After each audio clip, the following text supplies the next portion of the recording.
ನಮಸ್ಕಾರ. ಇದು ಸುದ್ದಿ ವಿಶ್ಲೇಷಣೆ. ನಾನು ಶಶಿಧರ್ ಭಟ್. ಇದು ನನ್ನ ಡಿಜಿಟಲ್ ವಾಹಿನಿ ಸುದ್ದಿ ಟಿವಿ. ಕಾಂಗ್ರೆಸ್ ಪಕ್ಷದ ಆಂತರಿಕ ಕಲಹ, ಅಧಿಕಾರದ ಕಿತ್ತಾಟ, ಇದು ನಮ್ಮ ಟಿವಿ ಧಾರಾವಾಹಿಗಳಂತೆ ನಡೀತಾ ಇದೆ. ಟಿವಿ ಧಾರಾವಾಹಿಗಳು ಗೊತ್ತಲ್ಲ ನಿಮಗೆ? ಒಂದು ಸಂಚಿಕೆಯಲ್ಲಿ ಅರ್ಧ ಗಂಟೆ ಎಳಿತಾನೆ ಇರ್ತಾರೆ. ಒಬ್ಬ ನಾಯಕ ಬರ್ತಾನೆ, ಬಾಗ್ಲ ಹತ್ರ ನಿಂತ್ಕೊತಾನೆ, ನಾನು ಒಳಗೆ ಬರಲೇ ಅಂತಾನೆ, ನೀನು ಒಳಗೆ ಬರುತ್ತೀಯ ಅಂತಾನೆ. ಹೀಗೆ ಒಳಗೆ ಬರಬೇಕೋ ಬರಬಾರದು ಅನ್ನುವ ಜಿಜ್ಞಾಸೆ 10 ನಿಮಿಷ ನಡೀತೀಯ. ಫಸ್ಟ್ ಬ್ರೇಕು, ನಂತರ ಒಳಗೆ ಬರ್ತಾನೆ. ಒಳಗೆ ಬಂದ್ಮೇಲೆ ಬೇರೆ ಜಿಜ್ಞಾಸೆ. ಅರ್ಧ ಗಂಟೆ ಧಾರಾವಾಹಿಯಲ್ಲಿ ಏನೂ ಇರಲ್ಲ. ಈ ಕಾಂಗ್ರೆಸ್ ಪಕ್ಷದ ಸ್ಥಿತಿ ಹಾಗೆ ಆಗಿದೆ. ಪ್ರತಿದಿನ ಇದ್ರ ಬಗ್ಗೆನೇ ಚರ್ಚೆ. ಯಾರು ಸಿಕ್ಕರು ಕೂಡ ನಮ್ಮ ಮಾಧ್ಯಮದವರು ಹೋದ್ರು, ಗೂಟ ಹಿಡಿದ್ರು, ಅಧಿಕಾರ ಹಂಚಿಕೆ ಬಗ್ಗೆ ಏನಂತೀರಿ ಸರ್? ನೀವು ದೆಹಲಿಗೆ ಹೋದ್ರಲ್ಲ ಸರ್, ನೀವು ಬಂದ್ರಲ್ಲ ಸರ್, ನೀವು ತಲೆ ಕೆಳಗೆ ನಿಂತ್ಕೊಂಡ್ರಲ್ಲ ಸರ್, ಏನಾಯ್ತು ಸರ್? ಮುಗೀತು ಕತೆ. ಸೊ ರಾಜ್ಯದಲ್ಲಿ ಇನ್ನೇನು ನಡೀತಾ ಇಲ್ವೇನೋ ಅನ್ನುವ ಸ್ಥಿತಿ ಈಗ ನಿರ್ಮಾಣ ಆಗಿದೆ. ಈ ನಡುವೆ ಒಂದು ಸುದ್ದಿ ಬರ್ತಾ ಇದೆ. ಅದೇನು ಅಂತಂದ್ರೆ, ನಿಮ್ಗೆಲ್ಲ ಗೊತ್ತಲ್ಲ, DK ಶಿವಕುಮಾರ್ ದೆಹಲಿಗೆ ಹೋದದ್ದು. ದೆಹಲಿಗೆ ಹೋದವರು ಅವ್ರು ಏನ್ ಮಾಡಿದ್ರು? ಅವ್ರಿಗೆ ಖರ್ಗೆ ಅವ್ರನ್ನ ನೋಡಿ ಏನಂದ್ರು. ಹಾಗೇನೆ ಸತೀಶ್ ಜಾರಕಿಹೊಳಿ ಅವರು ಹೋಗಿದ್ರು. ಸತೀಶ್ ಜಾರಕಿಹೊಳಿ ಅವರಿಗೆ ಖರ್ಗೆ ಅವರು ಏನಂದ್ರು? ಸೊ ಈ ಕುತೂಹಲಕರ ಅಂಶಗಳೇನಿವೆ, ಇದ್ರ ಬಗ್ಗೆನೂ ಕೂಡ ಈ ಎಳೆದಾಟಗಳು, ಟಿವಿ ಧಾರಾವಾಹಿ ಅಂತ ಚರ್ಚೆಗಳು ನಡೀತಾ ಇವೆ.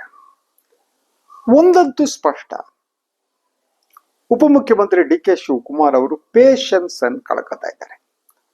ಅವರ ತಾಳ್ಮೆ ಇದೆಯಲ್ಲ, ಆ ತಾಳ್ಮೆ ಎಲ್ಲೋ ಒಂದು ಗೆರೆಯನ್ನು ದಾಡ್ತಾ ಇದ್ದಾಗ ಕಾಣುತ್ತೆ. ದೆಹಲಿ ಮೂಲಗಳ ಪ್ರಕಾರ ಅವರು ಬಹಳ ಸ್ಪಷ್ಟವಾಗಿ ಒಂದು ಮಾತನ್ನ ಹೇಳಿದ್ದಾರೆ. ಏನು ಅಂತಂದ್ರೆ, ನನಗೆ ನೀವು ಅಧಿಕಾರ ಹಂಚಿಕೆಯನ್ನ ಮಾಡದಿದ್ರೆ, ಕೊಡದಿದ್ರೆ, ಮುಖ್ಯಮಂತ್ರಿ ಮಾಡದಿದ್ರೆ ಯಾವ ಮಾಡ್ತೀರಿ? ನನಗೆ ಡೇಟ್ ಬೇಕು. ನೀವು ಡೇಟ್ ಕೊಡಿ, ನಾ ಸುಮ್ಮನಿರ್ತೀನಿ.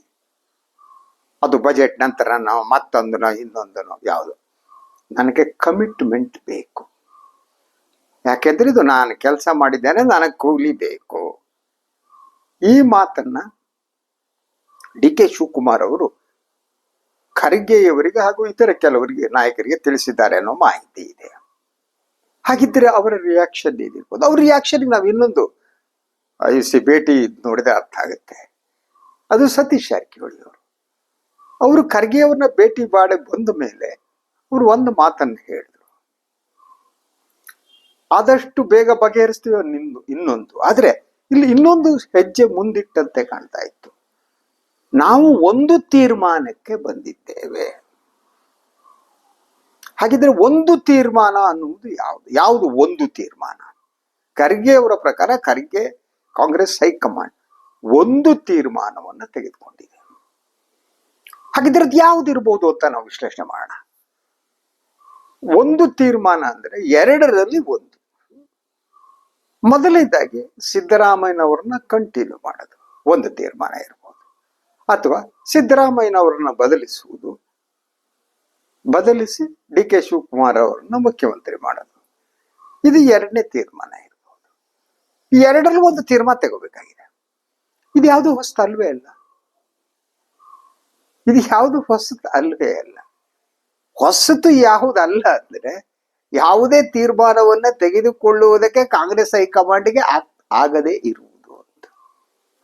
ಅದಕ್ಕೆ ಬೇರೆ ಬೇರೆ ಸಾಧಕ ಬಾಧಕಗಳಿವೆ. ಕಾಂಗ್ರೆಸ್ ಹೈಕಮಾಂಡ್ ಇದನ್ನ ಫಿಕ್ಸ್ ಅಂತ ನಾನು ಬಹಳ ಸಂದರ್ಭದಲ್ಲಿ ಹೇಳ್ತೀನಿ. ಅವರು ಒಂದ್ ರೀತಿ ಇಕ್ಕಟ್ಟಿಗೆ ಸಿಲುಕಾಕ್ಬಿಟ್ಟಿದ್ದಾರೆ. ಯಾಕೆಂದ್ರೆ ಕಾಂಗ್ರೆಸ್ ಹೈಕಮಾಂಡ್ ಈಗ ಗಾಣಕ್ಕೆ ಕೈ ಹಾಕಿಕೊಂಡು ಸಿಕ್ಕಂಡ ಸ್ಥಿತಿಯಲ್ಲಿದೆ. ಗಾಣಕ್ಕೆ ಕೈ ಹಾಕೋದು ಗೊತ್ತಲ್ಲ ನಿಮ್ಗೆ? ಗಾಣ ಅಂದ್ರೆ ಈ ನಮ್ಮಲ್ಲೆಲ್ಲ ಯೂಸುವಲಿ ಕಬ್ಬು ಅರಿಯುವುದಕ್ಕೆ ಇರುತ್ತೆ ಗಾಣ. ಅದಕ್ಕೆ ಕೈ ಹಾಕ್ಬಿಟ್ಟು ಹೊರಗೂ ತೆಗ್ ಬರಲ್ಲ, ಒಳಗೂ ತೆಗ್ ಬರಲ್ಲ. ಆ ಸ್ಥಿತಿಯನ್ನ ಕಾಂಗ್ರೆಸ್ ಹೈಕಮಾಂಡ್ ನಿರ್ಮಾಣ ಮಾಡ್ಕೊಂಡಿದೆ ಅಂತ. ಯಾಕೆಂದ್ರೆ ಬದಲಿಸಿದರೂ ಕಷ್ಟ, ಬದಲಿಸದಿದ್ದರೂ ಕಷ್ಟ. ಇದು ಕಾಂಗ್ರೆಸ್ ಸಮಸ್ಯೆ. ಹಾಗಿದ್ರೆ ಈ ಸಮಸ್ಯೆ ಸೃಷ್ಟಿ ಮಾಡ್ಕೊಂಡವ್ರು ಯಾರು? ಕಾಂಗ್ರೆಸ್ ವರಿಷ್ಠರು ಯಾರೋ ಏನೋ ಗೊತ್ತಿಲ್ಲ. ಯಾವಾಗ ಚುನಾವಣೆ ಮುಗಿತೋ ಈ ಅಧಿಕಾರ ಹಂಚಿಕೆಯ ಸೂತ್ರ ಅಂತ ಮಾಡ್ಕೊಂಡು ಅದಾಯ್ತು ಇಲ್ವೋ ಅದು ಆ ಕಾಲದಿಂದ ಆ ಸಂದರ್ಭದಿಂದ ಅದು ಎಲ್ಲ ಕಡೆ ಸುದ್ದಿ ಹರಡ್ತಾನೆ ಇತ್ತು. ಆದ್ರೆ ಈ ಬಗ್ಗೆ ಕಾಂಗ್ರೆಸ್ ಹೈಕಮಾಂಡ್ ಯಾವುದೇ ಅಟ್ಲೀಸ್ಟ್ ಸತ್ಯವೋ ಸುಳ್ಳು ಅನ್ನೋದೇ ಹೇಳಿಲ್ಲ. ಅಂದ್ರೆ ದಿನದಿಂದ ದಿನಕ್ಕೆ ಇದು ಜಟಿಲವಾಗ್ತಾ ಹೋಯ್ತು. ಅದು ಎಷ್ಟರ ಮಟ್ಟಿಗೆ ಜಟಿಲ ಆಯ್ತು ಅಂತಂದ್ರೆ ಕಾಂಗ್ರೆಸ್ ಹೈಕಮಾಂಡ್ ಸೃಷ್ಟಿಸಿಕೊಂಡಂತಹ ಈ ಸಮಸ್ಯೆಯನ್ನ ಅದೇ ಬಗೆಹರಿಸಲಾಗದಂತಹ ಒಂದು ಸ್ಥಿತಿ ನಿರ್ಮಾಣ ಆದದ್ದು ಅಂತ. ಅದು ಈಗಿನ ಸ್ಥಿತಿ. ಈಗ ಏನಾಗುತ್ತೆ ಹಾಗಿದ್ರೆ ಎಲ್ಲರೂ ವಿಶ್ಲೇಷಣೆ ಮಾಡ್ತಾರೆ, ಎಲ್ಲ ವಾಹಿನಿಗಳು ವಿಶ್ಲೇಷಣೆ ಮಾಡ್ತಾರೆ, ಪತ್ರಿಕೆಯವರು ವಿಶ್ಲೇಷಣೆ ಮಾಡ್ತಾರೆ, ಕೊಡ್ತಾರೆ ಇಲ್ವಾ, ನಾಳೆ ಬೆಳಗ್ಗೆ ಕೊಡ್ತಾರೆ, ಡೇಟ್ಗಳು ಎಲ್ಲ ನಡೀತವೆ. ಕೊಟ್ರೆ ಏನಾಗುತ್ತೆ, ಕೊಡದಿದ್ರೆ ಏನಾಗುತ್ತೆ. ಫಸ್ಟ್ ಕೊಡದಿದ್ರೆ ಏನಾಗುತ್ತೆ ಅಂತ ನೋಡೋಣ. ಡಿ ಕೆ ಶಿವಕುಮಾರ್ ತಮ್ಮ ಮುಂದೆ ಆಪ್ಷನ್ ಇದೆ ಅಂತ ಈಗಾಗಲೇ ಹೇಳಿದ್ದಾರೆ, ಇಂಡೈರೆಕ್ಟ್ಲಿ ತೋರಿಸಿದ್ದಾರೆ. ಅದ್ರ ಜೊತೆ ಕೆಲವು ತಿಂಗಳುಗಳ ಹಿಂದೆ ಬಂದ ಮಾಹಿತಿಯ ಪ್ರಕಾರ ಬಿಜೆಪಿ ಡಿ ಕೆ ಶಿವಕುಮಾರ್ ಅವರನ್ನ ಸಂಪರ್ಕಿಸಿತ್ತು ಅನ್ನೋ ಮಾತು ಕೂಡ ಇದೆ. ಆದ್ರೆ ಡಿ ಕೆ ಶಿವಕುಮಾರ್ ಪಕ್ಷ ಒಡೆಯುವಷ್ಟು ಶಾಸಕರ ಬೆಂಬಲ ಇಲ್ಲದಿರುವುದು ಈ ಕಾರ್ಯಾಚರಣೆ ನಡೆಯದಿರುವುದಕ್ಕೆ ಕಾರಣ ಅನ್ನೋ ಮಾತು ಇದೆ. ಸೊ ಅದಲ್ಲಿಗೆ ನಿಂತು ಅದಾದ ಮೇಲೆ ಕೆಲವು ಬೆಳವಣಿಗೆ ಸಂದರ್ಭದಲ್ಲಿ ಡಿ ಕೆ ಶಿವಕುಮಾರ್ ಅವರು ತಮ್ಮ ಬಲವನ್ನ ಕ್ರೋಢೀಕರಿಸುವ, ಹೆಚ್ಚಿಸಿಕೊಳ್ಳುವ ಒಂದು ಕಾರ್ಯಾಚರಣೆಯನ್ನು ಪ್ರಾರಂಭ ಮಾಡಿದ್ರು ಅಂತ. ಅದು ಎಷ್ಟು ಹೆಚ್ಚಾಯ್ತೋ ಗೊತ್ತಿಲ್ಲ. ಅವರ ಶಾಸಕರ ಸಂಖ್ಯೆ ಎಷ್ಟು, ಅವ್ರ ಬೆಂಬಲಿಗರು ಅಂತಂದ್ರೆ ಹೊಸದಾಗಿ ಪ್ರಥಮ ಬಾರಿಗೆ ಆಯ್ಕೆಯಾದ ಬಹಳಷ್ಟು ಶಾಸಕರು ಅವ್ರ ಜೊತೆಗಿದ್ದಾರೆ. ಅದು 31, 38 ಅಂತ ಹೇಳಲಾಗ್ತದೆ, 40 ಒಳಗಡೆ. ಅದು ಲೇಟೆಸ್ಟ್ ಆಯ್ತು, ನಿಮ್ಗೆ ಗಮನಿಸಿರ್ಬೋದು. ಏನ್ ಗೊತ್ತಾ, ನಿನ್ನೆ ಸಂಪುಟ ವಿಸ್ತರಣೆ ಮಾಡಿ ತಮಗೆ ಫಸ್ಟ್ ಟೈಮ್ ಆಯ್ಕೆಯಾದವರಿಗೆ ಅವಕಾಶ ಕೊಡಬೇಕು ಅನ್ನುವ ಒಂದು ಪತ್ರವನ್ನ AICCಗೆ, ಮುಖ್ಯಮಂತ್ರಿಗೆ, ಉಪಮುಖ್ಯಮಂತ್ರಿಗಳಿಗೆ 31 ಶಾಸಕರು ಕಳಿಸ್ಕೊಟ್ಟಿದ್ರು.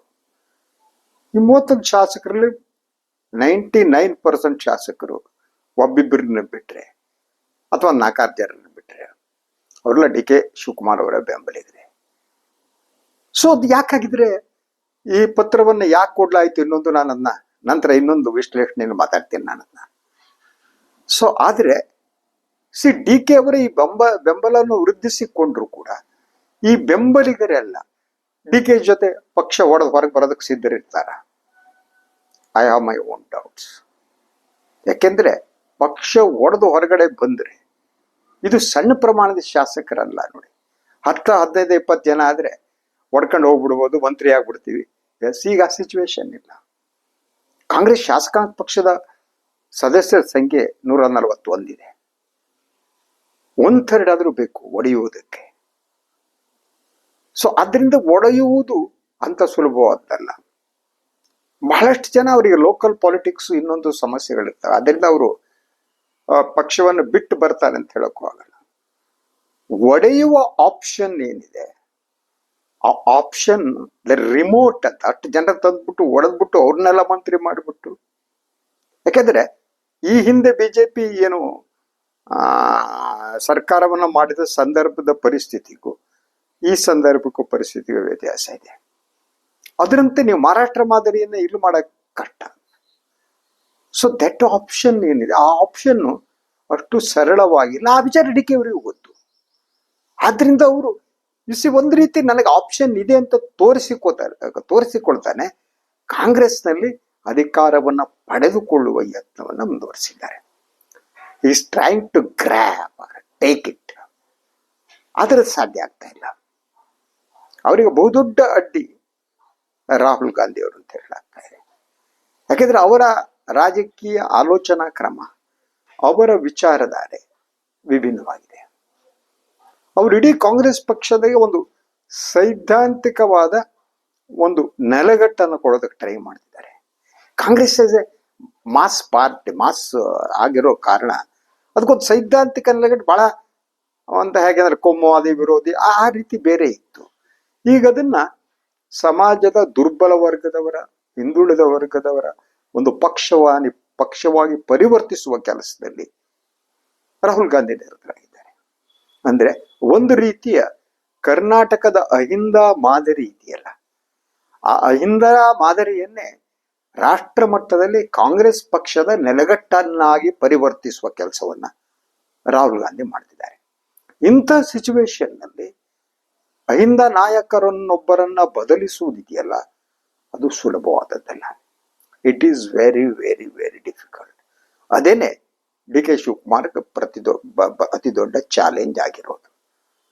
ಸಿದ್ದರಾಮಯ್ಯ ಮತ್ತು ಡಿ ಕೆ ಶಿವಕುಮಾರ್ ನಡುವೆ ಒಪ್ಪಂದ ಆಗಿತ್ತೋ ಇಲ್ವೋ, ಅದು ಹಿಂಗ್ ತೆಗೆದು ಹಿಂಗ್ ಕೊಟ್ಬಿಟ್ಟು ಮುಗಿಸು ಆ ರೀತಿ ಇಲ್ಲ ಅದಕ್ಕೆ.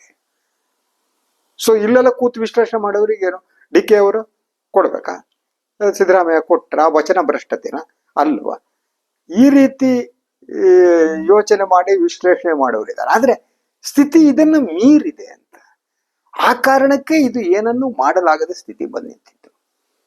ಪರಿಸ್ಥಿತಿ ಕೈ ಮೀರಿದೆ ಅಂತಾರೆ ನಮ್ಮಲ್ಲಿ. ಈ ಪರಿಸ್ಥಿತಿ ಕೈ ಮೀರಿದೆ, ಕಾಂಗ್ರೆಸ್ ಹೈಕಮಾಂಡ್ ನಿಯಂತ್ರಣದಲ್ಲೂ ಇಲ್ಲ.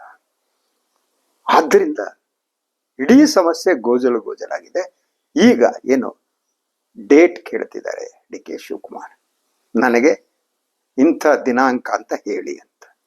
ಆ ದಿನಾಂಕ ಹೇಳದಿದ್ರೆ ಏನ್ ಮಾಡ್ತಾರೆ ಗೊತ್ತಿಲ್ಲ. ರಾಜಕೀಯದಲ್ಲಿ ಹಾಗೆ ಅಂತ ಹೇಳಕ್ಕಾಗಲ್ಲ, ಹೀಗೆ ಆಗತ್ತೆ ಅಂತ. ಅವರಿಗೆ ಡೇಟ್ ಬೇಕು. ಕಾಂಗ್ರೆಸ್ ಹೈಕಮಾಂಡ್ ಡೇಟ್ ಕೊಡುವ ಸ್ಥಿತಿಯಲ್ಲಿಲ್ಲ. ಇಡೀ ಪ್ರಕರಣ ಈಗ ಡೇಟ್ ಹಂತಕ್ಕೆ, ನನಗೆ ಯಾವಾಗ ನನಗೆ ಅಧಿಕಾರ ಕೊಡ್ತೀರಿ ಹೇಳಿ ಪಟ್ಟು ಹಿಡಿದಿದ್ದಾರೆ D K Shivakumar. Let us wait and see. ಇದು ಇವತ್ತಿನ ಸುದ್ದಿ ವಿಶ್ಲೇಷಣೆ. ಇನ್ನೊಂದು ವಿಚಾರದಾಗ ಮತ್ತೆ ಬರ್ತೀರಿ. ನಾನು ವೈನ್ ಲೈಕ್ ಮಾಡಿ, ಸಬ್ಸ್ಕ್ರೈಬ್ ಮಾಡಿ, ಬೆಲ್ ಐಕಾನ್ ಪ್ರೆಸ್ ಮಾಡೋದಕ್ಕೆ ಬರಿಬಿಡಿ. ಹಾಗೇನೆ ಸಾಧ್ಯ ಆದರೆ ಸಹಾಯ ಮಾಡಿ. ಸ್ವತಂತ್ರ ಪತ್ರಿಕೋದ್ಯಮವನ್ನು ಉಳಿಸಿ, ನನ್ನನ್ನು ಆಶೀರ್ವದಿಸಿ. ನಮಸ್ಕಾರ.